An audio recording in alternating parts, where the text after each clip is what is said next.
শত চেষ্টা হয়েছে যে কোনো ভাবে আহলে হাদিসদেরকে ভেঙ্গে চুরমার করে দেওয়া, বিশাল ষড়যন্ত্র হয়েছে, কিন্তু কোনোভাবে কোনো কাজ হয়নি। শুধু আজকে থেকে না, আল্লাহ রাব্বুল আলামিন হেফাজত করবেন ইনশাআল্লাহ, ইনশাআল্লাহ হেফাজত করবেন।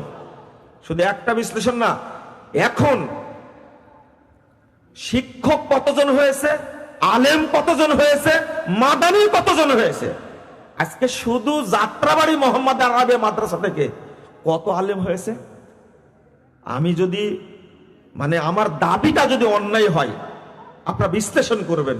আমি এটা দ্বারা বলতে চাচ্ছি, আজকে একটা বিরাট ইউনিটি কিন্তু আহলে হাদিসের পিছনে থাকবে কেন? আমাদের সভাপতি বললেন, প্রফেসর ডক্টর আব্দুল্লাহ ফারুক সালাফি বললেন 560টা মসজিদ হচ্ছে, অথচ সব মসজিদে নিয়োগ হচ্ছে মাজার পূজারী বেদাতি, তাই না? নিয়োগ হচ্ছে বেদাতি ইমাম, অথচ বহু জায়গা আছে সেই জায়গাতে আহলে হাদিস সমাজের মধ্যে মসজিদটা হয়েছে, অথচ নিয়োগ হচ্ছে কে? মাজার পূজারী। আজকে আক্ষেপ করছেন যে সেখানে কেন আহলে হাদিস ইমাম নিয়োগ করা যাচ্ছে না। আজকে আমাদের আক্ষেপ, যদি এই যত মানুষ আছে আহলে হাদিস আকীদা নিয়ে প্রশাসনে বসে আছে, রাজনীতি সেক্টরে বসে আছে, সচিব হিসাবে বসে আছে, রাষ্ট্রীয় ক্ষেত্রে বসে আছে, তারা যদি ঐক্যবদ্ধ থাকতো তাহলে একচেটিয়া সবাইকে মাজার পূজার নিয়োগ দিতে পারতো না। ওই যে ইয়াদুল্লাহি আলাল জামাআহ, আল্লাহর রহমত, আল্লাহর দয়া, আল্লাহর নিরাপত্তা সব আছে কাদের উপরে? কাদের উপরে? আপনারা বড় পদের অধিকারী হয়ে রাষ্ট্রীয় ক্ষেত্রে থাকলেও আপনি আকীদারও কোনো খেদমত করতে পারছেন না, আমলেরও কোনো খেদমত করতে পারছেন না।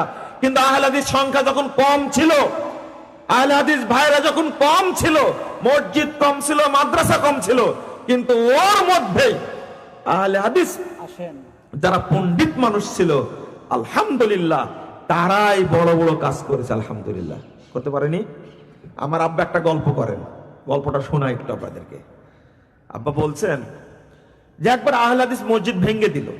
আমি রাজশাহীর কথা বলছি, রাজশাহী জামিরাতে আহলে হাদিস মসজিদ ভেঙে দিল।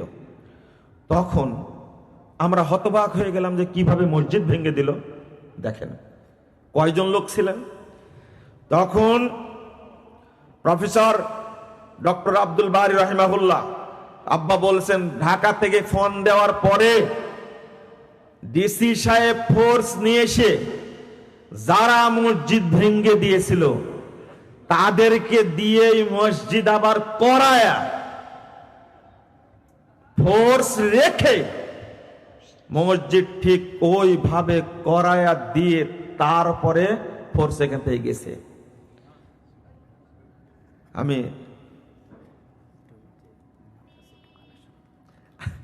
আমি এটা বলবো শেষে ইনশাল্লাহ। আমি যখন ছোট তখন এই গল্প শুনতাম, বাবা আহলে হাদিস মসজিদ ভেঙে গেছে, কেউ রক্ষা করার ছিল না, কিন্তু একটা টেলিফোনে সব উল্টা পাল্টা হয়ে গেছে। আজকে বড় বহু পদের লোক আছে না, বহু জায়গায় মসজিদ ভেঙে দিচ্ছে, মিছিল করছে, মসজিদ তালা মেরে রাখা আছে, কিন্তু সেই মসজিদে তালা খোলা যাচ্ছে না, পুড়ায় দিল মসজিদ, তাই না? দেয়নি? দেয়নি? ভাই আপনারা প্রশাসনের থেকে কি করলেন? কাল কিয়ামতের মাঠে আল্লাহর সামনে আপনি কি জবাব দিবেন? আপনার একটা ফোন পেলে আমি মনে করি ডিসি সাহেব পেশাব করে দিবে, এরকম লোক আছে না? আছে অনেক। মসজিদ ভাঙলে কি করে? আমি যদি আরো কথা বলি, পিস টিভিতে আলোচনা করতো কারা? আহলে উলামা একরাম আলোচনা করতো না? বন্ধ করলো কেন? যদি শক্ত করে বলা হতো স্পষ্ট ভাষায়, এই চ্যানেলটা পরিচালিত হয় আহলে হাদিসদের মাধ্যমে, আহলে হাদিস উলামা একরাম বক্তব্য রাখেন, বাংলাদেশে বন্ধ করা যাবে না। বেদাতিরা প্রভাব বিস্তার করে এই চ্যানেল বন্ধ কিন্তু আওয়ামী লীগও করেনি, বিএনপিও করেনি, সরকার করেনি। এইটা করলো কারা?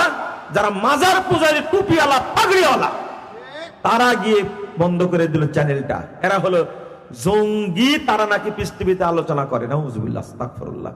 কি একটা অপবাদ দিয়ে দিল, কোনো প্রমাণ আছে? এখানে আলোচনা করে কে? কারা আলোচনা করে? এখানে আহলে উলামা একরাম না এখানে আলোচনা করে? তাদের জঙ্গি সংক্রান্ত লেখা আছে বিরুদ্ধে, জঙ্গিবাদের বিরুদ্ধে, আর তাদেরই অপবাদ দিল, কিন্তু আমরা কোনো টু শব্দ করতে পারলাম না। অথচ আজকে চালু আছে বাংলাদেশে যে চ্যানেলগুলো চালু আছে, এই চ্যানেলের মাধ্যমে আজকে ছেলে মেয়েরা নষ্ট হয়ে যাচ্ছে, পরিবার ধ্বংস হচ্ছে। ধ্বংস হচ্ছে না? পরকে জ্বলে যাচ্ছে। কি বলে ওই যে জি টিভি, কি জি বাংলা, স্টার জালসা, আস্তাগফিরুল্লাহ, এইগুলো তো আমার মনে থাকে না, বলতেও পারি না। এই সমস্ত চ্যানেল চলছে। বাংলাদেশে বেহায়া চ্যানেল আছে না? ও, এই টুপিওয়ালারা গিয়ে অভিযোগ দিল পিস টিভির বিরুদ্ধে, একটাই চ্যানেল পৃথিবীতে কেবল ইসলাম প্রচার করে এবং সঠিক ইসলাম প্রচার করে, ওইটাই বন্ধ করে আবেদন করলো। অথচ বাংলাদেশে কত সিনেমা হল আছে, বন্ধ করে আবেদন করেছে? বাংলাদেশে কত বেশ্যালয় আছে, সেগুলো বন্ধ করে আবেদন করেছে?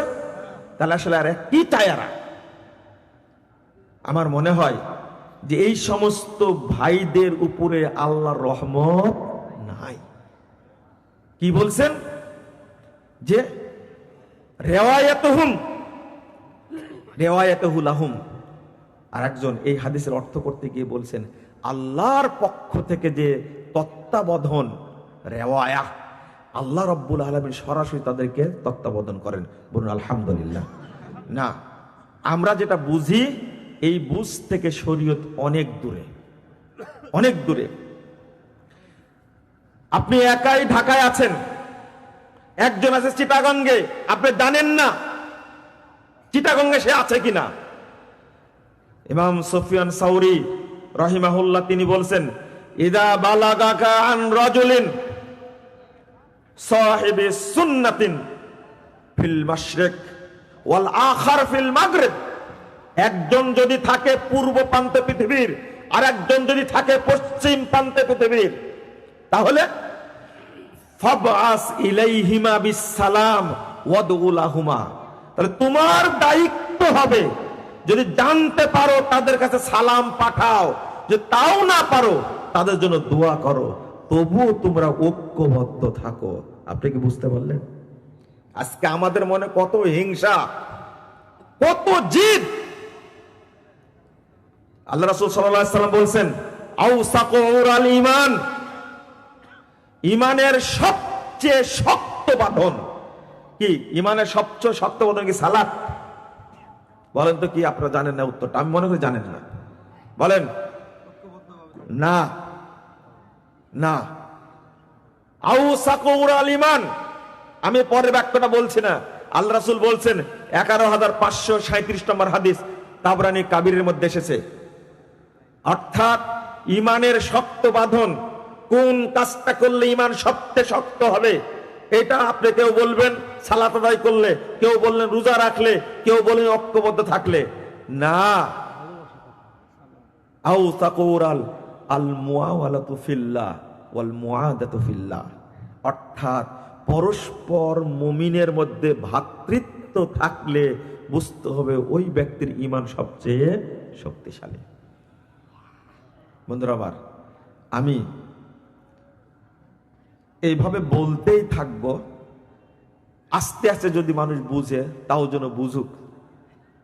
আমি এই কথা বলতে চাচ্ছি, যারা নিজেরা একা একা জীবনযাপন করতে চান, যারা নিজেরা বিভক্তির মধ্যে থাকতে চান, তারা মনে করি আমি চাই না যে কিয়ামতের মাঠে তাদের মুখটা কি হবে, কালো হোক, এটা আমি চাই না। এই জন্যই আমি বলি, যে যেখানে থাকবেন ভাইয়েরা বোনেরা, আপনারা সবসময় আহলে হাদিস আকীদা এবং সালাফি মানহাজকে ফলো করবেন ইনশাআল্লাহ। ইনশাআল্লাহ, কোনো উপায় না, তবেই আমরা শক্তিশালী হতে পারবো। ওয়াল মুআদাতু ফিল্লাহ, আর একটা কি? এই যে মনে মনে রেষারেষি, আস্তাগফিরুল্লাহ, এটা ঈমানের পরিচয় না, এটা ঈমানের পরিচয় না। আপনাকে ঐক্যবদ্ধ থাকতেই হবে। আমাকে প্রিন্সিপাল সাহেব ইঙ্গিত দিয়েছিলেন একটা বিষয়ে, সেটা আমি বলবো। আগেই তো রুমাল নিয়ে চলে গেছে, অনেক টাইমও আমি ব্যয় করেছি, প্রায় 1.5 ঘন্টা হয়ে যাচ্ছে, হয়ে গেছে মানে কি 1.25 ঘন্টা হয়ে যাচ্ছে। তো আমি আপনাদের কাছে একটা আবেদন করি, আর এই আবেদন করার পরে আপনারা উঠে যাবেন না। আমি শেষ করবো, এখনই শেষ করব। আপনারা কি মনে করছে আর 1 ঘন্টা বক্তব্য দিব? না না না, আমি আর 1 ঘন্টা বক্তব্য দিব না, আমি শেষ করব। দুইটা দাবি করব। একটা দাবি হলো, আপনারা মুরব্বী যারা আছেন, পরহেজগার মানুষ অনেকে আছেন, মা বোন অনেকে আছেন, আপনারা দোয়া করবেন একটা, আল্লাহ যেন বাংলাদেশে যারা আহলে হাদিস ভাই বোনেরা আছে তারা যেন সবাই ঐক্যবদ্ধভাবে দাওয়াতি কাজ করতে পারে। বলুন আমিন। দোয়া করবেন তো? শুধু কি এখানেই না অন্য জায়গাতেও? আল্লাহ যেন এমন একজন ব্যক্তিকে তৈরি করে দেন যার আন্ডারে, যার আয়ত্তে সব মানুষ একত্রিত হতে পারবে ইনশাআল্লাহ। আল্লাহ তুমি আমাদের এই আকুতিটা কবুল করো, আমিন। 2 নম্বর হলো, যারা এখানে উপস্থিত আছেন এই আবেদনটা আপনারা রাখবেন, আপনারা 1 টাকা পারলেও এখানে কিছু দিয়ে যাবেন, দিবেন তো ইনশাল্লাহ? অনেক আলেম ওলামা তৈরি হয় এখানে, কিছু দান করবেন ইনশাল্লাহ। আমি কিন্তু রুমালও পাঠাই না, আর পকেটও মারি না। আমি আপনার পকেট থেকে জোর করে টাকা বের করে নিব না, এটা আমি কোনোদিন করি না, করবো না। এই যে রুমাল কিন্তু দিয়ে দিয়েছে, এটা আমি অসন্তুষ্ট হয়েছি আর কি। আপনি ইচ্ছা করে দিবেন। কয় টাকা দিবেন? 1 টাকা হলেও দিবেন, এটা আপনার ইচ্ছাই দিবেন। আমি দোয়া করব সেটা আল্লাহ এই প্রতিষ্ঠানে যারা দান করবে 1 টাকা হলেও, 1 টাকা থেকে যত টাকা দান করবে আল্লাহ তুমি প্রত্যেক টাকায় মাত্র 1 কোটি করে বরকত দিও। কয় কোটি? 1 কোটি। এবার মনের ইচ্ছায় দিবেন আপনারা। না উঠবেন না, উঠবেন না, উঠবেন না, আমি বলবো তারপর উঠবেন। মনের ইচ্ছায় দিবেন। আল্লাহ রাসূল বলছেন, মনের ইচ্ছায় যদি কেউ দান করে, ইচ্ছায় স্বেচ্ছায়, বুরিকা ফি, সেখানে বরকত দেওয়া হয়। পকেট মারলে বরকত হয় এটা আমি বিশ্বাসই করি না। আপনি 1 টাকা দিবেন, আল্লাহ ওইটাতে 1 কোটি বরকত দেবেন ইনশাআল্লাহ। আপনাকে শুধু দিবেন না, মাদ্রাসাকেও দিবেন ইনশাআল্লাহ। আশা করি মাদ্রাসাতে বরকত হবে।